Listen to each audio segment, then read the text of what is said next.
Malcolm Cox, and welcome to Tuesday Teaching Tips, episode 79. And today we're talking about what do we do for sermon preparation when life gets in the way. Perhaps it's happened to you. It's happening to me right now. Here I am sitting in my parents' greenhouse because I'm down staying with them for a few days. My father has just had an operation on his eye, so I'm here to take care of them and help out, doing some gardening, which explains my rather disheveled appearance right now.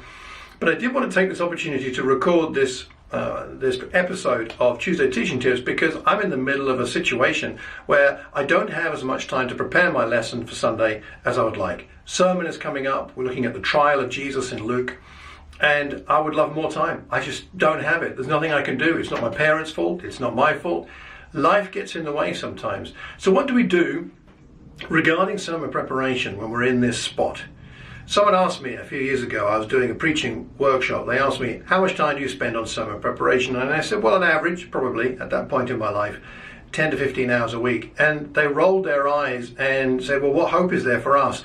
He and most of the people in the room were not paid to do ministry. They were preaching and teaching in small congregations that had no staff, and they had to do it in their spare time. They didn't have 10 to 15 hours a week to prepare. And I find myself in that situation now. I don't have as much time as I would like. So what can we do? Well, I think there are several things we can do. First of all, you can delegate. In my situation, I can't. It would be unfair to put pressure on anybody else in our congregation. It's a small congregation. But perhaps you can. Perhaps you can delegate. You can ring up somebody and say, I am committed to preaching this sermon. I'm happy to follow through on it, and this is the way to do it, not dump it on somebody. So I'm going to do it if no one else can. Is there any chance you could do it? If they say no, you follow through on your original commitment, and God will supply what you need. But you can, first of all, delegate. Ask somebody else. The second thing you can do is get more interactive. Get more interactive. In my last sermon, last Sunday, we had some interactivity in the sermon. We had a discussion point. People broke into twos to discuss some questions I put on the screen and on a handout.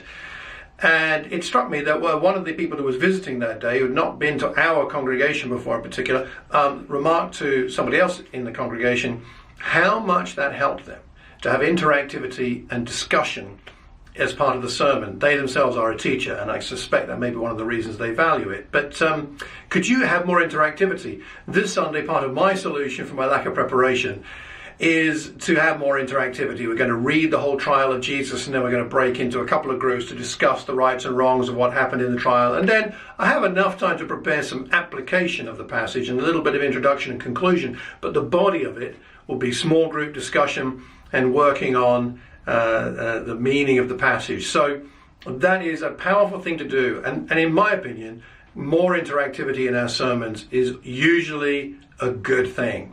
That's the second thing you can do. The third thing you can do is change your approach. In other words, perhaps you've already got a topic assigned to you, or you've already been preparing something, but you just don't have the time to deal with it.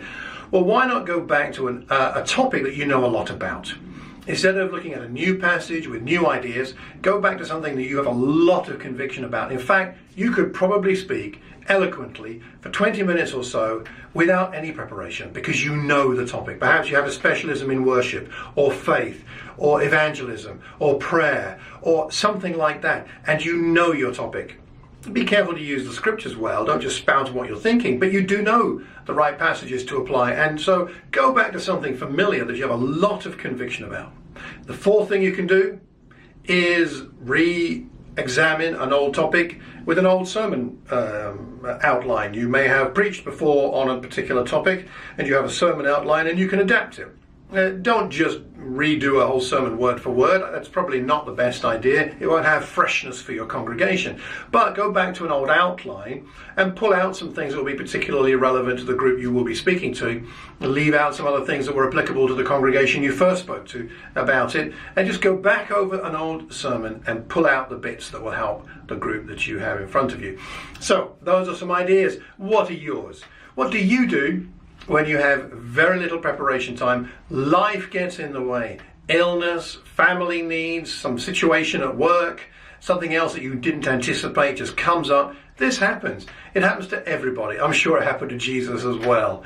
So what do? I've given you some ideas, and I'd love to know yours, because I know this isn't the last time I shall be in this situation.